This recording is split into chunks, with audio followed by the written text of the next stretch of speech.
Bismillahirrahmanirrahim. Assalamualaikum warahmatullahi wabarakatuh. Alhamdulillahi wa kafa wa salatu wassalamu ala rasulillahil mustafa wa ala alihi wa ashabihi wa man tabi'ahum bi ihsanin ila yaumiddin. Hadirin jamaah salat maghrib yang Allah muliakan, pada kesempatan hari ini insyaallah kita akan kembali melanjutkan pembahasan buku Hilyah Thalibul Ilmi. Masih dalam subbab ke-65 di halaman 109.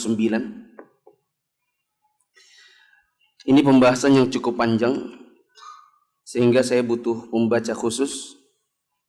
Maka insya Allah pada malam hari ini akan kita baca dulu sampai sebatas yang saya rasa cukup, baru kemudian kita bahas. Karena di hari Minggu yang lalu saya bahas cuma dapat 2 paragraf. Karena per paragraf saya baca langsung saya jelaskan, akhirnya habis waktu hanya pada 2 paragraf. Halaman 109, paragraf ketiga. Masih dalam masalah tidak boleh ada kelompok dan golongan yang menjadi ikatan, yang menjadi standar seseorang mengikat cinta dan bencinya di dalam Islam.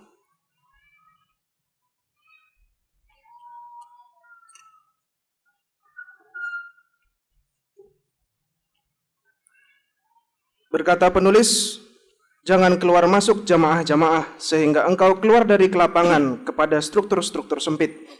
Islam ini seluruhnya merupakan jalan dan manhaj, sedangkan kaum muslimin ini seluruhnya merupakan jamaah. Sungguh, tangan Allah bersama jamaah, tidak ada golongan-golongan dan sekte-sekte dalam Islam. Aku memohon kepada Allah agar melindungi kalian dari terpecah-pecah, sehingga kalian menjadi mangsa firqah-firqah, golongan-golongan, mazhab-mazhab batil, dan sekte-sekte ekstrem yang menjadi landasan ikatan wala dan barok. Jadilah penuntut ilmu yang berada di jalan benar, mengikuti athar, menjalankan sunnah-sunnah, berdakwah kepada Allah atas dasar ilmu dan keyakinan yang benar, serta mengakui jasa, keutamaan, dan kelebihan orang-orang yang berhak. Kata berhak di situ ganti orang-orang yang memiliki keutamaan. Orang-orang yang memiliki keutamaan.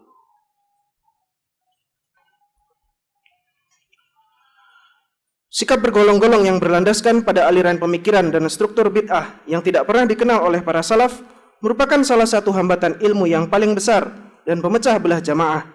Betapa sering sikap bergolong-golong ini melemahkan tali persatuan Islam serta menjerumuskan kaum muslimin ke dalam berbagai bencana. Waspadalah terhadap golongan-golongan dan kelompok-kelompok yang terus membawa malapetaka dan memunculkan keburukan. Kelompok-kelompok itu ibarat talang yang menghimpun air dalam keadaan keruh dan membuangnya secara sia-sia, kecuali yang dirahmati oleh Allah, yang berpedoman kepada apa yang diajarkan oleh Nabi dan para sahabatnya radhiyallahu anhum. Ibnu Qayyim rahimahullah berkata tentang tanda-tanda orang yang bersungguh-sungguh berada di jalan ibadah. Tanda kedua perkataannya, mereka tidak dinisbatkan kepada nama tertentu, yakni mereka tidak dikenal memiliki nama yang menjadi identitas yang dikenal oleh manusia yang biasa menjadi nama-nama bagi para penganut aliran.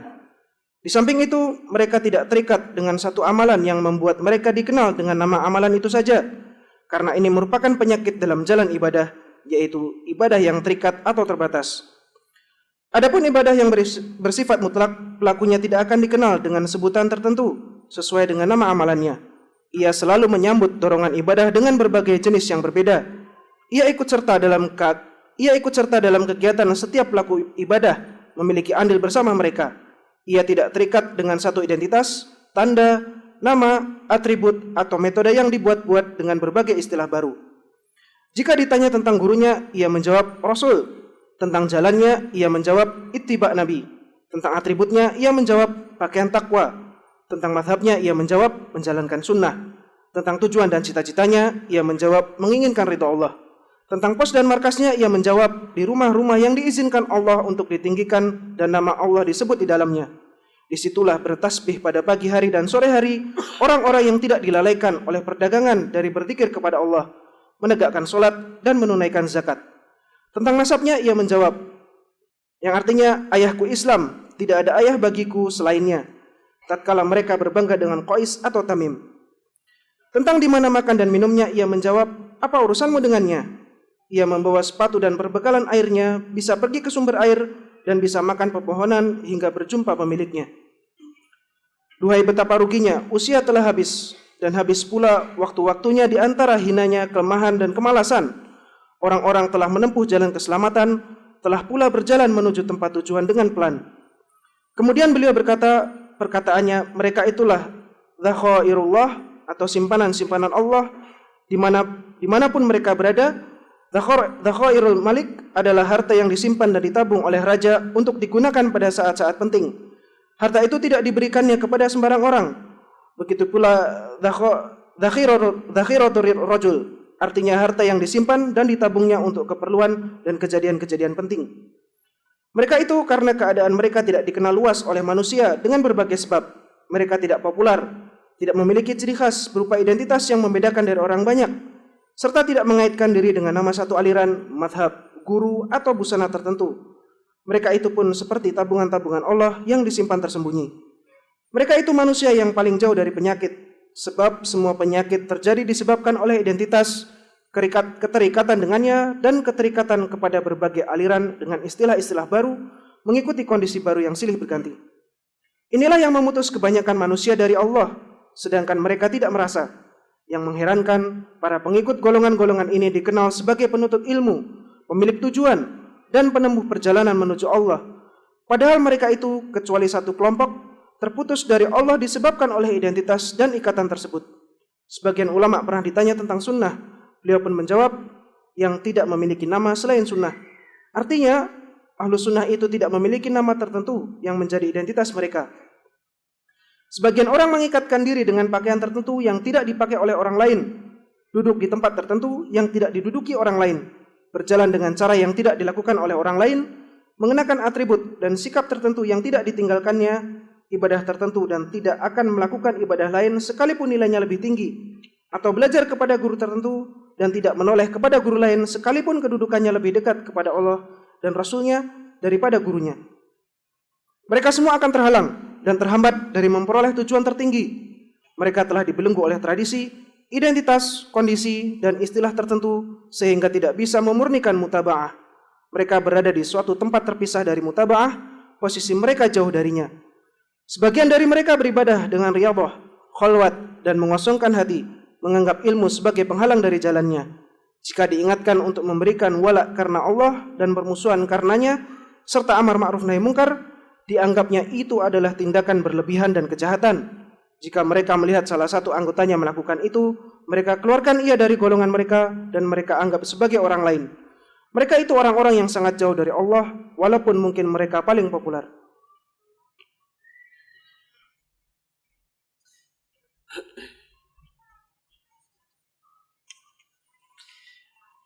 Sebagai penuntut ilmu, selayaknya tidak mengikatkan diri kepada suatu golongan, suatu kelompok, suatu ormas, suatu partai yang padanya dibangun cinta dan benci. Bila kita lihat ada sebuah kelompok, pengikutnya cinta dan bencinya adalah karena kelompok. Mereka senang kepada seseorang karena faktor kelompok, benci kepada orang lain karena faktor kelompok. Ketahuilah ini disebut dengan sikap hizbiyah yang tidak pas, tidak benar, tidak sesuai dengan jati diri seorang penuntut ilmu. Pada pertemuan yang lalu saya bilang, seorang penuntut ilmu itu harus berusaha berilmu dulu, selalu beramal, dan yang terakhir apa? Mendakwahkan ilmunya. Sudah di minggu lalu di paragraf kedua. Beramal dengan cara amalannya, berilmu dengan cara ilmunya para salaf, di mana mereka menuntut ilmu yang sesuai dengan Al-Quran dan Sunnah dengan pemahaman yang benar, menjauhkan diri dari penyimpangan-penyimpangan, dan tidak menuntut ilmu kecuali dari orang-orang yang punya kompetensi mengajar. Mereka beramal dengan amalnya para salaf, di mana amalnya para salaf identik dengan dua, yaitu keikhlasan. Yang kedua apa? Ittiba, kesesuaian amalan mereka dengan sunnah. Karena bagi penuntut ilmu, kualitas itu lebih utama ketimbang kuantitas. Sehingga beramal yang penting sunnah bagi mereka meskipun sedikit itu lebih berharga daripada banyak tapi tidak sesuai dengan sunnah. Mereka berdakwah dengan metodenya para salaf. Di antaranya mereka betul-betul berdakwah dalam rangka mencari ridha Allah. Bukan berdakwah dalam rangka mencari popularitas. Tidak berdakwah dalam rangka mencari dunia seperti uang, seperti amplop, atau mencari massa.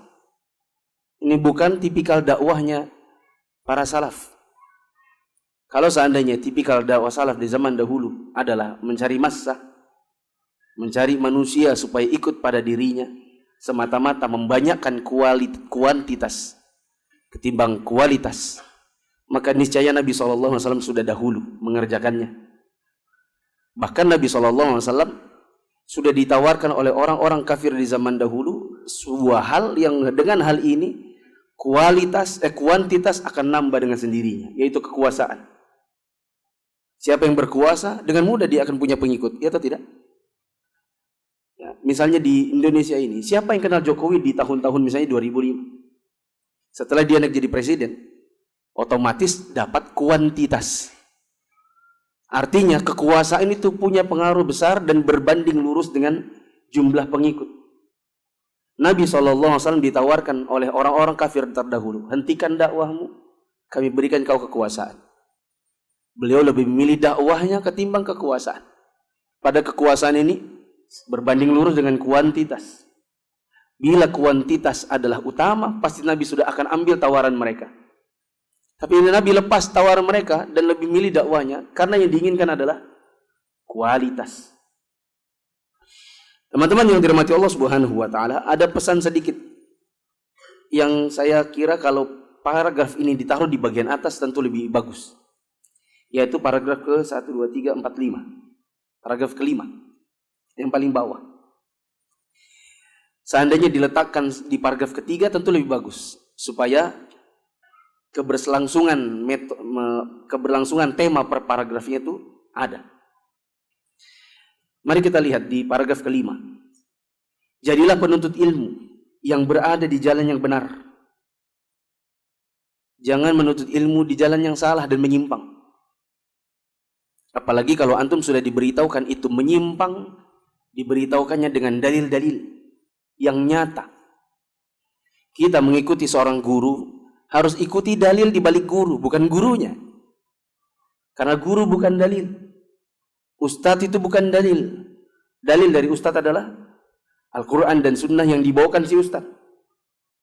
Sehingga bagusnya di dalam manhaj salaf adalah antum tidak akan ditekankan untuk mengikuti seorang guru apapun yang dia bicarakan.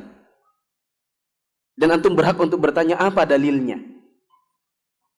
Karena di sebagian orang-orang yang keilmuannya itu ditekankan pada gurunya, apapun yang gurunya bicara harus diterima. Sehingga kalau kita bertanya, maaf guru, itu dalilnya apa? Dia bilang, kau nggak usah tanya-tanya dalil. Pokoknya ikuti aja apa yang kau bilang, insya Allah masuk surga. Ya. Sedangkan di dalam manhaj yang benar, antum berhak untuk bertanya, afwan Ustadz, pendapat antum seperti itu, dalilnya apa? Meskipun tetap harus melihat-lihat kapan antum bertanya dalil, kapan tidak. Contoh, misalnya antum japri, setiap hari bertanya suatu masalah, meminta dalil. Tentu, apalagi misalnya kepada saya pribadi, saya tidak berkenan. Bukan tidak suka ditanyai, apalagi ditanya dalil. Saya senang apabila ditanya dalil, tapi perlu diketahui bahwa pesan setiap hari untuk menjawab japri satu persatu itu tidak cukup waktunya. Karena saya juga punya keluarga, saya punya dakwah, saya punya ma'isyah. Ya. Sehingga untuk menjawab pertanyaan pun harus dibantu oleh admin yang menjawabkan. Ya. Sehingga kalau antum bertanya, maka bertanyalah cukup jawaban ataupun adapun dalil, antum tanya langsung. Saya nggak pernah keberatan kalau antum, misalnya saya keluar dari masjid ini, keluar menuju ke mobil, antum membarengi, Ustadz mau tanya. Saya tidak pernah keberatan. Ustadz, saya yang bertanya tentang masalah anu, tapi Ustadz cuma bilang boleh tahu dalilnya. Insya Allah saya tidak akan keberatan. Yang penting lihat-lihat waktunya. Tapi yang jelas, inilah jalan ilmu yang benar. Antum diperkenankan untuk bertanya landasan. Karena memang agama harus punya landasan. Tidak setiap orang punya pendapat pribadi, kecuali dia para ulama. Ya. Kemudian di sini disebutkan ikutilah athar. Athar itu adalah bagian dari sunnah-sunnah Nabi dan hal-hal yang dipahami oleh para sahabat Nabi dalam suatu masalah agama. Ya. Menjalankan sunnah-sunnah. Afwan, saya contohkan athar dulu. Misalnya athar dari Abdullah bin Umar. Abdullah bin Umar pernah mengatakan, Nabi SAW mengatakan, kullu bid'atin dhalalah. Setiap mengada-ngada dalam agama itu adalah kesesatan. Kemudian atharnya Abdullah bin Umar, dari apa yang dia pahami dari perkataan Nabi, dia tambahkan. Dia mengatakan, kullu bid'atin dhalalah wa in ra'an nasu hasanah. Setiap yang namanya mengada-ngada dalam masalah agama itu kesesatan, meskipun manusia menganggapnya baik. Karena di zaman ini khususnya, kita dapati sebagian orang yang berkata, saya tahu ini tidak ada tuntunannya, saya tahu, tapi kan baik. Apa kata Abdullah bin Umar? Setiap mengada-ngada adalah sesat, meskipun manusia menganggapnya baik. Itu namanya athar. Menjalankan sunnah dengan apapun yang antum mampu. Pokoknya kalau sudah dengar seorang penuntut ilmu itu, kalau dengar ada satu sunnah, maka dia akan berusaha menjalankannya, meskipun menjalankannya terseok-seok. Contoh Abdullah bin Umar. Antum mungkin pernah dengar kisahnya, saya ceritakan beberapa kali di kajian saya. Abdullah bin Umar ikut mensolatkan seorang jenazah, tapi tidak ngantar ke kuburan. Setelah solatkan, dia keluar, orang ke kuburan, dia mainan. Ketika orang-orang pulang, ada yang negur. Kok mainan di sini? Tidak ngikut ke kuburan. Lalu diberitahukan bahwa Nabi SAW menyebutkan, yang mensolatkan dapat 1 qirat. Apa itu qirat? Gunung Uhud. Yang ikut ke kuburan dapat berapa qirat? 2 qirat. Ya. Akhirnya Abdullah bin Umar setelah memahami bahwa hadis ini benar-benar dari Nabi, batu-batu yang dia permainkan dia banting karena marah. Marahnya bukan sama yang ngasih tahu. Kalau kita zaman ini dikasih tahu, malah kita marah sama yang ngasih tahu. Dia marah karena dia terluput dari sebuah amalan yang dia baru tahu setelah diberitahu. Dia banting batu-batu yang dia permainkan karena terluput sebuah sunnah. Bayangkan jemaah. Kalau di zaman ini, sebagian orang yang ngaku-ngakunya sebagai penuntut ilmu, diberitahu tentang sunnah, dia bilang, cuma sunnah. Dan dia tidak punya rasa cemburu. Wah, orang lain sudah bisa mengerjakannya, saya belum. Ini sini dikatakan, jalankan sunnah. Antum sudah tahu, misalnya, jenggot itu adalah sunnah. Bukan cuma sunnah secara fiqih. Kalau dalam fiqih, bahkan dia wajib. Tetapi ini bahkan sunnah dalam masalah aqdiyah. Bahwa inilah sifatnya Nabi. Yaitu pada jasadnya Nabi, ada yang namanya lihyah, ada yang namanya jenggot. Makanya kita dapat berbagai hadis yang menceritakan tentang jenggotnya Nabi. Misalnya hadis dari Abu Musa, seingat saya, Al-Ash'ari. Dia baca Al-Quran, kemudian Nabi SAW tertunduk dan menangis. Dia katakan, aku lihat air matanya membasahi jenggot-jenggotnya. Berarti Nabi punya jenggot. Ya. Tapi bukan berarti pula nggak punya jenggot. Memang nggak tumbuh, terus cari minyak kemiri supaya tumbuh. Ini kalau tumbuh biarkan. Kalau nggak ada, ya sudah. Tawakkal ala Allah. Contoh yang lain misalnya sudah tahu bahwa meskipun ada khilaf ulama tentang hukumnya, bahwa celana di atas mata kaki, apapun hukumnya tetap lebih baik ketimbang di bawah mata kaki. Karena Nabi SAW, kalau kita mengikuti pendapat yang mengatakan haram, Nabi SAW mengatakan ma asfala minal ka'bain fa finnar. Celana tentunya dengan pemiliknya. Nggak mungkin celananya tok masuk neraka. Ya, celana beserta pemiliknya dan kaki pemiliknya yang letaknya julurnya di bawah mata kaki, maka tempatnya di neraka. Ini Nabi sebutkan kepada laki-laki, bukan kepada perempuan. Nabi SAW pernah melihat Abdullah bin Umar. Kalau tidak Abdullah bin Umar atau sahabat yang lain, yang penting hadisnya sahih. Nabi SAW berada di belakangnya lalu berkata, "Wahai fulan, naikkan celanamu." Dia mengatakan, "Saya berbalik dan kudapati ternyata dia Nabi." Lalu aku mengatakan, "Ya Rasulullah, ini burdatun mahla. Ini pakaian yang bagus dari Yaman. Bagus ini bajunya." Maka Nabi SAW merunduk dan pegang kakinya. Batas laki-laki bajunya di sini sambil memegang setengah betisnya. Dan Nabi mengatakan, dan bila enggan maka di sini dipegang di atas mata kakinya. Pertama setengah betis. Bila enggan maka di sini, yakni di atas mata kakinya. Ibaratnya kaki ini mata kaki. Di sini setengah betis dulu. Bila enggan maka di sini. Dan tidak ada kebolehan bagi laki-laki untuk menjulurkan yang di bawahnya itu. Umar bin Khattab pernah bertemu dengan seorang laki-laki. Dia mengatakan, "Fulan, kamu haid?" Fulan itu berkata, "Wahai al-mu'minin, mana ada laki-laki haid?" Dia bilang, "Celanamu celana dengan syariat perempuan, karena di bawah mata kaki. Sedangkan laki-laki syariatnya di atas mata kaki." Lalu diambilkan alat pemotong dan dipotong sampai benang-benangnya beruntayan. Masih banyak lagi. Saya pernah menulis kurang lebih ada 12 hadis tentang masalah isbal. Antum sudah dengar ini, maka antum jalankan. Meskipun ternyata ada di antara orang-orang yang mengatakan, itu kan kalau nggak sombong. Lalu antum dengar lagi.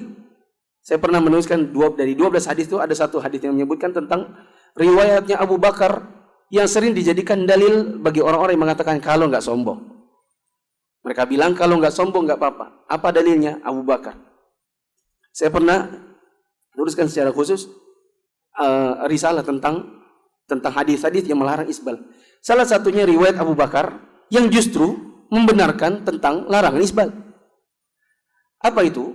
Abu Bakar berkata kepada Rasulullah, "Ya Rasulullah, celanaku ini, sarungku ini, dia sering melorot kalau tidak aku perhatikan.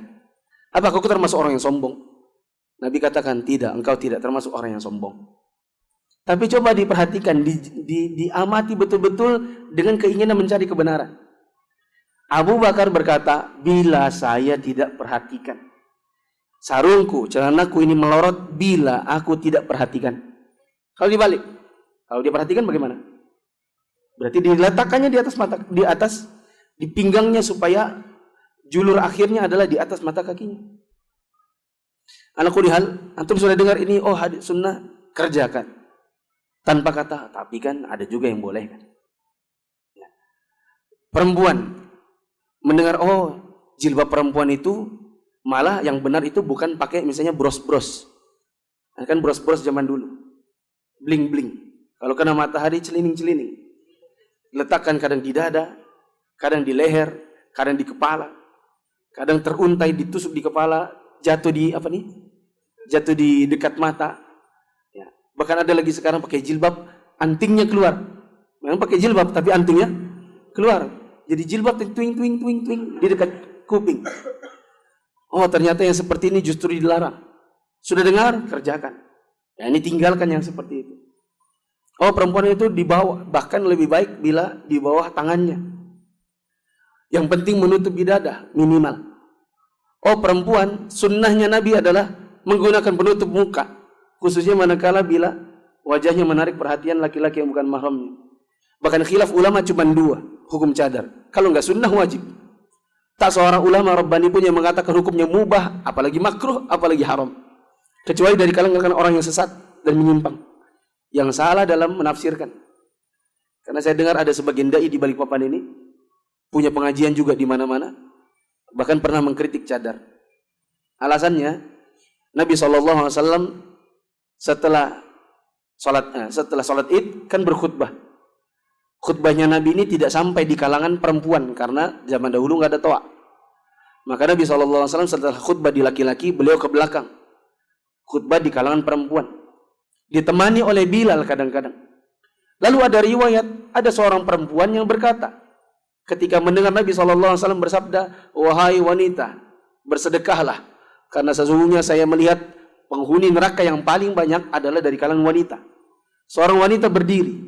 Ya Rasulullah, mau tanya, kenapa kok kami yang paling banyak di neraka?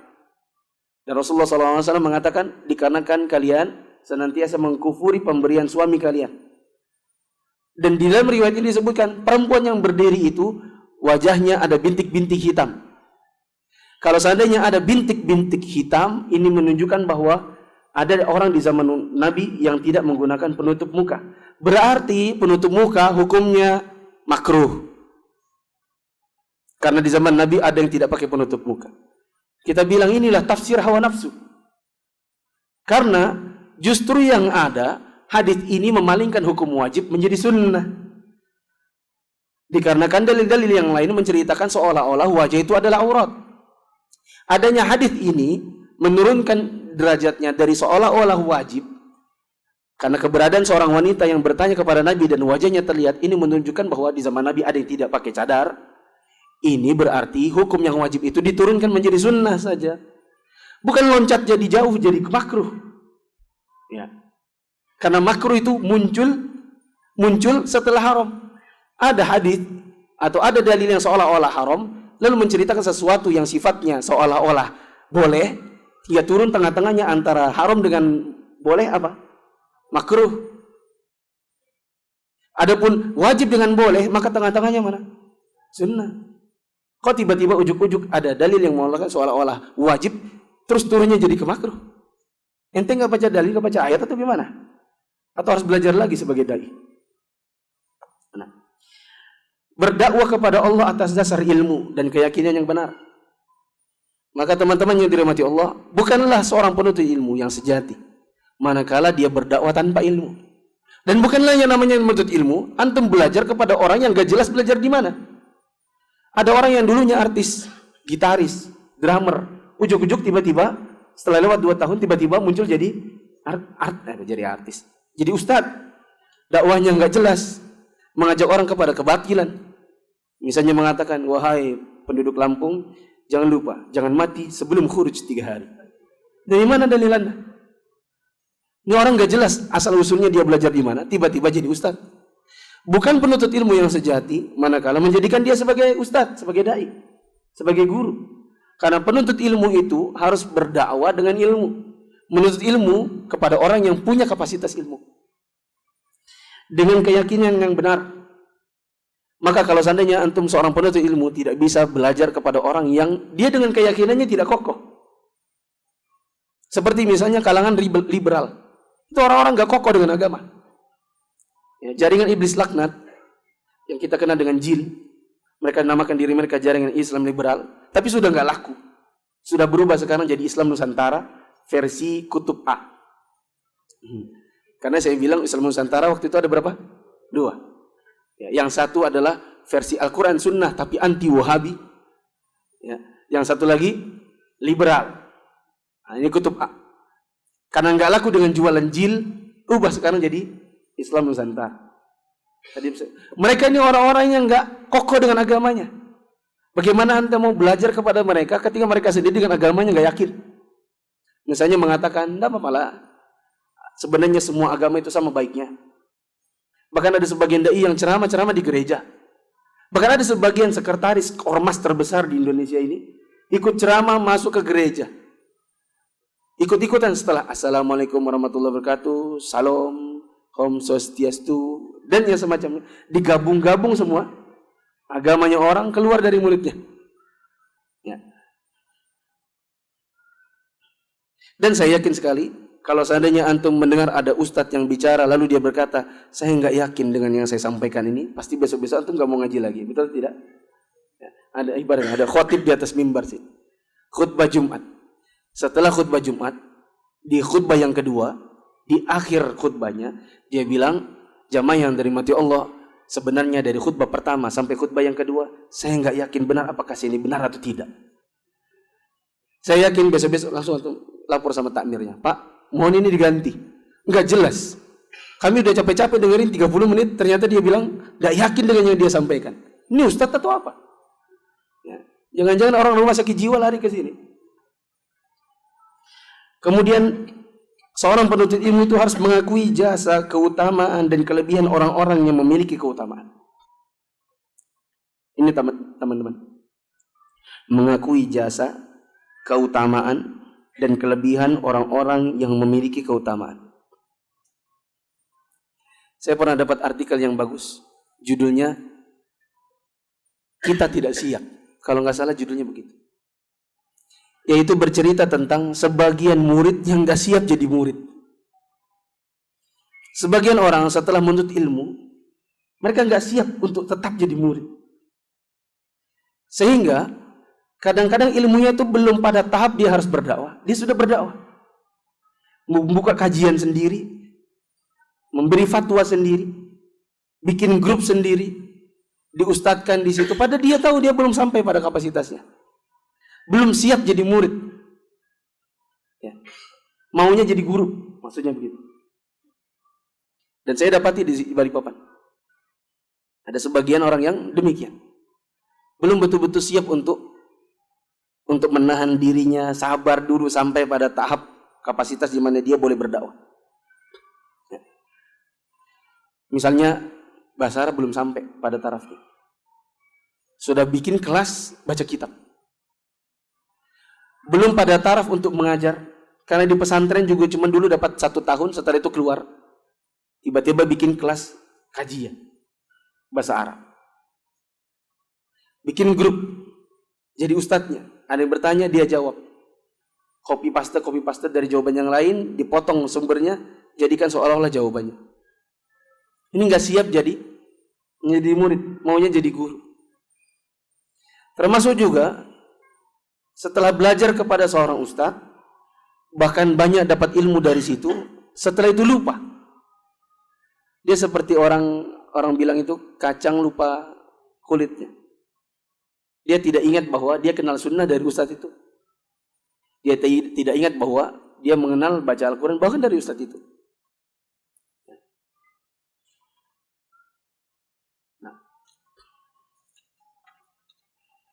Seperti yang contoh yang lain misalnya, datang di sebuah kota, seorang penuntut ilmu yang baru saja menyelesaikan atau menamatkan kuliahnya, misalnya di Madinah, pulang ke Balikpapan.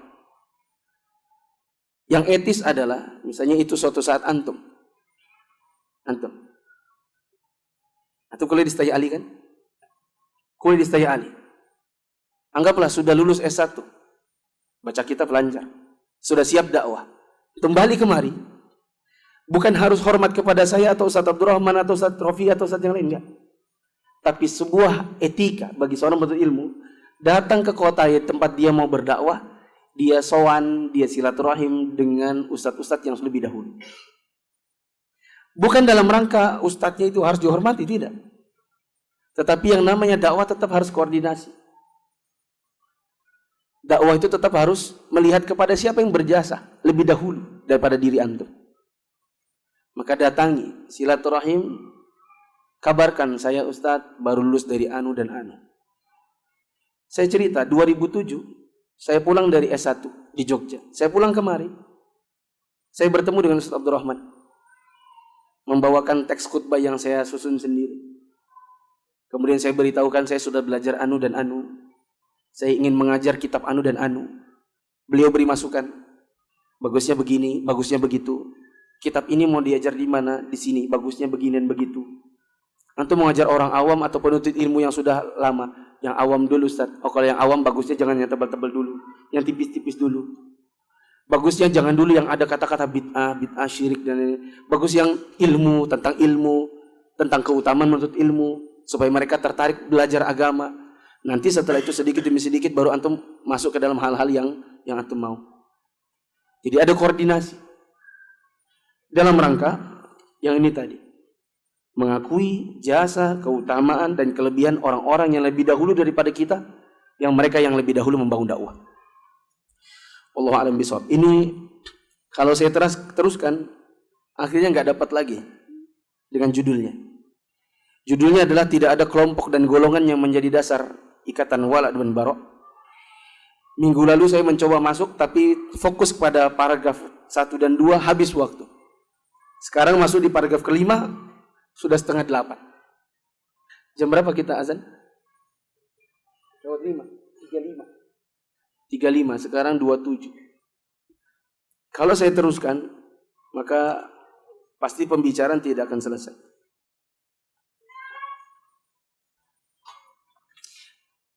Satu hal sebagai penutup tentang golongan-golongan yang kita dapat di zaman sekarang. Ada kadang-kadang yang terbalik, dipahami oleh sebagian orang dan didakwakan kepada masyarakat.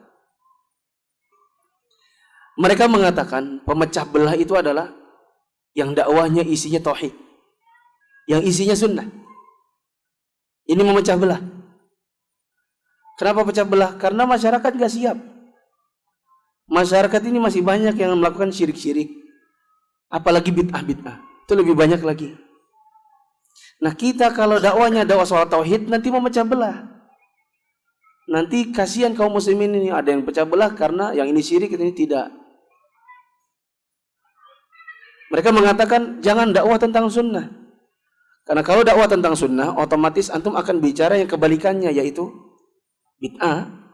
Dan masyarakat kita kaum muslimin banyak yang melakukan bid'ah. Sehingga dari situ kalau antum bicaranya sunnah dan bid'ah, nanti masyarakat pecah belah. Tapi pada kenyataannya mereka memiliki partai-partai, memiliki organisasi-organisasi yang dibangun di atas cinta dan benci. Siapa yang ikut ormas kami teman, meskipun kafir. Siapa yang ikut partai kami, siapa yang tidak suka dengan partai kami, maka dia musuh, meskipun dia muslim. Dan kita dapati di sebagian masyarakat, di perpolitikan di Indonesia ini, ada sebagian orang yang mengatakan mereka adalah partai Islam, tapi masuk di dalamnya orang kafir, bahkan jadi calegnya. Kalau di Bali calegnya Hindu, kalau di Papua calegnya orang Nasrani, termasuk juga di Jakarta caleg-calegnya Nasrani, tapi nama mereka partai apa? Islam. Ketika ada orang Islam yang nggak masuk partainya, maka bukan golongan kami. Tapi ini meskipun dia orang Nasrani dan Hindu, karena dia masuk dalam partai kami, teman, maka yang harusnya menjadi teman jadi lawan, yang harusnya lawan jadi teman. Sekarang terbalik. Saya tanya, Nabi SAW kan mengatakan begini, alaikum bisunnati, wajib bagi kalian untuk mengikuti sunnah-sunnahku. Nabi SAW setiap Jumat mengatakan, iyyakum wa muhdatsatil umur, jangan membuat-buat mengada-ngada dalam agama. Seolah-olah nih menurut antum dari perkataan Nabi, ikuti sunnahku, jangan mengada-ngada. Berarti kalau ini adalah SOP sebuah usaha, berarti siapa yang pantas dikeluarkan di dalam perusahaan? Apakah yang ikut sunnah ataukah yang mengikuti bid'ah? Susah dipahami kata-kata saya. Ini ibarat kita ini satu perusahaan. Saya ownernya, antum adalah karyawannya. Ini manajer, supervisor. Saya bilang, teman-teman, kemarin kita sudah membuat ISO 9001. Di dalam ISO ini, satu map bendel besar ini adalah standard operational procedure di dalam perusahaan kita. SOP soal accounting ada di sini. SOP soal marketing di sini, SOP soal riset di sini, SOP soal pembayaran gaji karyawan di sini, HRD di sini, SOP tentang training di sini, semua di sini. Wajib bagi kalian untuk mengikuti SOP ini. Dan jangan bikin SOP sendiri. Terus datang suatu masalah, lalu kita meeting. Pertanyaan saya, yang salah itu nanti di dalam meeting yang ikuti SOP atau yang bikin SOP baru? SOP baru. Kalau seandainya ini masalah genting dan mewajibkan untuk mengeluarkan siapapun yang salah, berarti yang pantas untuk dikeluarkan dari perusahaan ini yang mengikuti SOP atau yang keluar dari SOP? yang keluar dari SOP. Nabi SAW bilang, ini SOP namanya sunnah. Ikuti sunnahku, jangan bikin SOP baru yang namanya bid'ah. Terus kita berselisih di antara kaum muslimin. Di antara kita ada yang satu masjid maunya mauludan, ada yang enggak. Di satu kampung waktu ada yang meninggal, ada yang mau tahlilan, ada yang tidak. Pertanyaan, di dalam perselisihan ini berarti kita harus ambil SOP yang sesuai dengan Nabi atau bikin SOP baru? Sesuai dengan Nabi. Maka kembalikan kepada SOP-nya Nabi.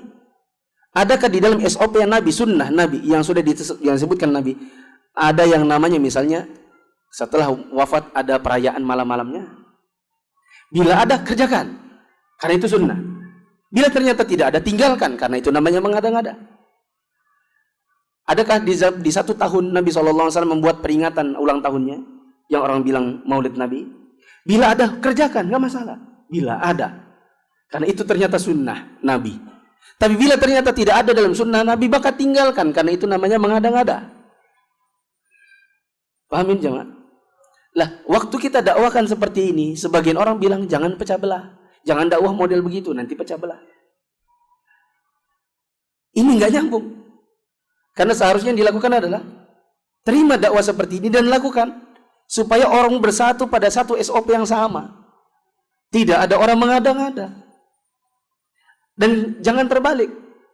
Tidak ada dalam SOP-nya Nabi bikin jamaah, partai Islam anu, yang setiap partainya nanti pecah belah lagi. Satu partai mengatakan mereka adalah menegakkan keadilan. Besok terpecah dua, ada yang keadilan tok sama kesejahteraan. Ada dulu namanya partai yang berlambang misalnya plat hijau. Karena beda nih gusnya dengan yang ini, beda pecah. Yang ini partainya anu, yang ini partainya anu. Ada yang lambangnya sapi. Yang ikutnya sama perempuan, ikutnya yang ini. Yang enggak ikut perempuan, yang ini. Pecah. Yang ternyata yang terpecah belah ini adalah kaum muslimin sendiri. Ya atau tidak? Yang katanya partai Islam anu, terpecah jadi dua kubu. Ini yang pecah siapa? Muslim dan non-muslim. Ya atau tidak? Sekarang dibalik. Jadi sebenarnya yang memecah belah kaum muslim itu dakwah yang mana? Dakwah yang mengajak orang kembali kepada SOP yaitu sunnah, ataukah dakwah yang mengajak orang untuk berpartai lalu kemudian terpecah belah? Coba dipikir. Apakah ada ketentuan khusus pembagian daging kurban? Jawabannya pembagiannya dari daging yang sudah dihasilkan dibagi menjadi 3 bagian. Dan 3 bagian ini bukan sepertiga kilonya, tetapi 3 bagian, meskipun nggak sama rata. Bagian yang pertama adalah yang dimakan sendiri oleh si yang berkurban dengan keluarganya. Jadi boleh dibawa pulang, bahkan ini sunnah. Maka panitia tidak boleh mencela kalau ada pengkurban yang mau minta dagingnya sendiri untuk dia bawa pulang dan dia makan bersama keluarganya. Itu sunnah, tidak boleh dicela. Bagian yang kedua adalah yang disedekahkan, ini buat orang-orang miskin. Dan bagian yang ketiga adalah untuk dihadiahkan. Dan yang dihadiahkan ini meskipun yang mendapatkannya orang-orang kafir. Orang kaya boleh. Misalnya di BDI, rata-rata orang kaya. Kemudian ada orang bagi kepada tetangganya yang juga sama-sama kaya. Dia bilang, "Pak, ada daging kah?" "Kenapa? Mau kasih kah?" "Iya." "Tidak apa-apa, terima." Diterima. Maka ini boleh. Bahkan sekalipun tetangganya orang kafir, maka ini boleh. Apakah tiap orang yang berkorban berhak atas sepertiga bagian? Jawabannya iya, berhak. Tapi ingat, bukan sepertiga yang ini 30 kilo dibagi 10. Bila di rumah antum cuma bertiga, berarti mungkin cukup misalnya 2 kilo. Nanti yang sisanya yang banyak, porsikan ke sedekah. Hadiah paling ambil 5 kilo, 10 kilo. Bisa dipahami ya? Saya umur 18 tahun dan ingin menikah, tapi orang tua saya tidak mengizinkan. Padahal saya susah menahan syahwat. Saran saya, dan ini butuh mental. Karena antum kalau sudah mau nikah berarti antum siap mental toh. Di antara yang perlu antum sampaikan kepada orang tua antum bukan cuma sekedar pengen nikah, bilang saya ini banyak syahwat. Syahwat saya besar. Saya takut jatuh kepada zina. Nanti kalau saya zina, bapak mama mau tanggung dosanya. Karena saya zina kan karena gak boleh nikah. Yang gak bolehin kan bapak mama. Nanti berarti yang tanggung dosanya termasuk bapak mama. Ya.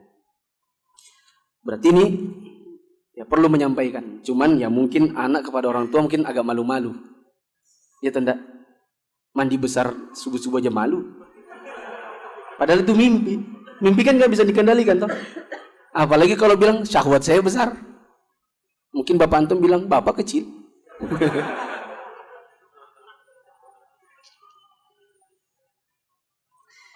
Bagaimana hukumnya sholat Jumat yang di dalamnya ada khutbah, tapi ada lucunya, sehingga para jamaahnya tertawa. Ya. Jangan tertawa, meskipun lucu. Kalau antum ikut ketawa, maka antum bagian dari mereka. Ya. Tapi bila terjadi, maka saran saya harus ada dari kalangan jamaah yang mengingatkan kepada takmirnya, supaya ustadz tersebut ditegur. Bila dia merasa benar, maka ustadz itu dicoret dari daftarnya. Kenapa? Karena Nabi SAW itu kalau berkhutbah, maka beliau berteriak atau bersuara lantang seperti lagi panglima menyuruh pasukannya menyerbu. Seolah-olah seorang panglima perang yang sedang memberikan pengarahan kepada pasukannya. Apa ya pengalaman pasukan harus pakai lucu-lucu? Ini musuh di sana, kita tinggal serbu, serang yang bagian sana dulu, yang maju yang panah dulu atau tombak dulu. Apa ya pakai lucu-lucu? Ini genting. Ya. Maka seorang khotib tidak layak kemudian berlucu-lucu dalam khutbahnya. Bila terjadi, maka itu harus diingatkan, Ustaz. Saya pernah dengan pengalaman pribadi, tapi nggak sampai ke ustadznya, tapi ke takmirnya. Waktu saya ke Bandung, umur saya sekitar 22 tahun. Saya datang ke Bandung karena kakak saya mau wisuda di Bandung. Terus saya ikut Jumatan di dekat kosnya. Ustadznya bikin lucu-lucu. Ya, dia praktekkan peci hitamnya itu dibaliknya jadi seperti kabayan atau dakocan atau apa. Ya, yang hitam di apa? Lurus begini dibuatnya seperti perahu. Jadi jamaahnya tertawa. Ya, dibuatnya seperti ini, nah jamaah begini nih, hahaha, orang tertawa dari baliknya lagi. Ya. Kemudian setelah selesai Jumatan, kemudian saya cari takmirnya karena saya bingung yang mana takmirnya. Tak lihat-lihat, saya tunggu mana yang ngurusin kotak jamaah, kotak infak, pasti dia yang takmir, nggak mungkin ustadznya. Ya, masa ya ustadznya ngurusin kotak Jumatan? Tak tunggu-tunggu, oh ini dia orangnya. Dia yang ngurusin kotak. Saya datangi, Pak boleh bicara sebentar Pak? Dan saya mungkin seperti antum, masih kurus, belum ada jenggotnya waktu itu. Saya bilang, Pak, tidak selayaknya bagi seorang khotib itu membuat lucu-lucu, lelucon di dalam khutbahnya. Yang tadi itu nggak boleh karena orang jadi tertawa. Dia bilang, iya sih, benar juga. Nah, saran saya sebagai takmir, saran saya kepada Bapak sebagai takmir, harap bisa diberitahu karena khawatirnya bila tidak diberitahu, besok-besok dia khutbah di Jumat depan, mungkin dia nggak punya tema yang lain kecuali tema itu, di masjid yang lain dia bikin ketawa lagi orang. Perlu di SMS, diberitahu di telepon. Ini pengalaman saya pribadi, saya negur takmir di Bandung. Dan ini tentu butuh mental. Tapi antum harus persiapkan ilmu. Ya, kalau memang ingin menegur seperti itu. Bolehkah cium tangan orang tua saat pulang sholat dari masjid? Jawabannya boleh. Ini termasuk diantara adat istiadat yang tidak dalam syariat, tetapi tidak bertentangan dengan syariat. Tidak ada nas di dalam syariat yang melarang cium tangan anak kepada orang tuanya.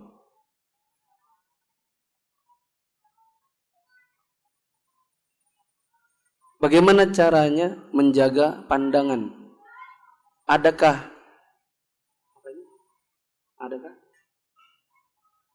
Tulisannya nggak bagus soalnya. Adakah bla bla balanya untuk menjaga pandangan? Saya susah menjaga pandangan. Pertama pakai kacamata hitam supaya tidak terlalu kelihatan.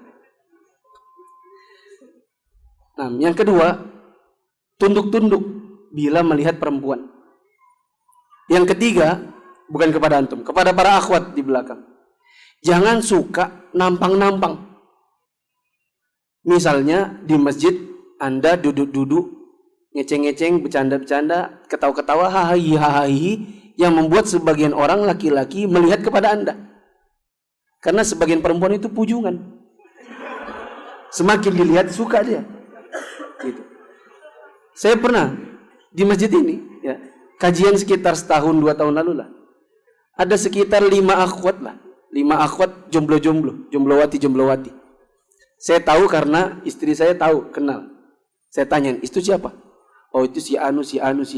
Jomblowati semua, iya. Suruh masuk semua. Karena mereka duduk di luar. Kalau sekarang kan alhamdulillah ada hijab-hijabnya tuh. Nah, mereka duduk di teras, kemudian cara berpakaiannya sudah gaul-gaul gitu.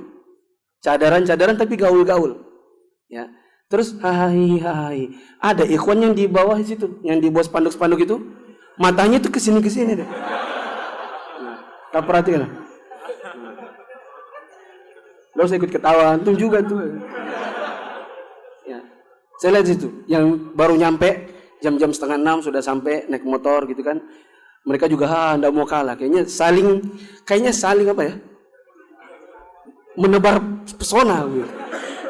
Supaya yang ini ngeliat ke sana, yang ini ngeliat sini. Gitu. Saya bilang sama istri, suruh masuk semua itu. Itu ikhwan-ikhwan lihat ke sini. Ya, terus disuruh masuk sama istri. Masuk. Enggak boleh. Kalian menebar pandangan. Nah, bagaimana cara menjaga pandangan? Jawabannya pertama dari antum tunduk-tunduk. Kalau ada perempuan, jangan lihat-lihat. Dan para perempuan, jangan mengundang-undang pandangan. Makanya di dalam Islam itu, sudah habis ya? Ya Allah, kelewatan. Makanya di dalam Islam itu dilarang seorang perempuan misalnya pakai baju bling-bling, warna-warna mencolok, karena mengundang pandangan. Ya. Dan saya beritahu nih, kepada para jomblo dan jomblowati. Bila antum ta'arufan, ngecengin ikhwan atau akhwat yang ternyata gak bisa jaga pandangan, ketahuilah itu bukan calon istri atau suami yang baik buat antum. Karena belum jadian aja antum, dia sudah matanya kesana kemari. Saya khawatir nanti setelah nikah dia matanya masih kesana kemari. Kalau ada ikhwan suka ngubungi suka lihat-lihat akhwat dia tertarik, yakin lagi nih, itu bukan jodoh yang baik buat saya. Soalnya dia suka kali liatin perempuan. Begitu juga bila ada ikhwan tahu ada seorang akhwat yang hobi tampil, hobi tebar pesona di hadapan laki-laki. Kalau jalan itu goyang-goyang itu digoyang-goyang, roknya betul-betul digoyang gitu. Cadarnya itu kayak rambut. Ya? Maka ini saya katakan bukan calon istri yang baik buat antum. Termasuk bila bila antum ta'arufan tapi lewat Facebook. Antum kenal seorang akhwat, bisa dijapri, bisa diajak kenalan lewat Facebook. Ini bukan calon istri yang baik. Karena terlalu murah dia. Dan wahai akhwat, bila Anda mengenal seorang ikhwan ta'arufan yang dia japrin Anda duluan, ketahuilah itu bukan calon suami yang baik karena genit ngubung-ngubungin perempuan. Karena kalau dia baik, pasti dia akan lewat jalur yang benar. Lewat ustadz, lewat orang yang baik, yang bisa dikenal, ditanya, ta'arufan dengan baik. Bukan japri-japrian seperti itu. Subhanakallahumma wa bihamdika asyhadu an la ilaha illa anta astaghfiruka wa atubu ilaik. Wassalamualaikum warahmatullahi wabarakatuh.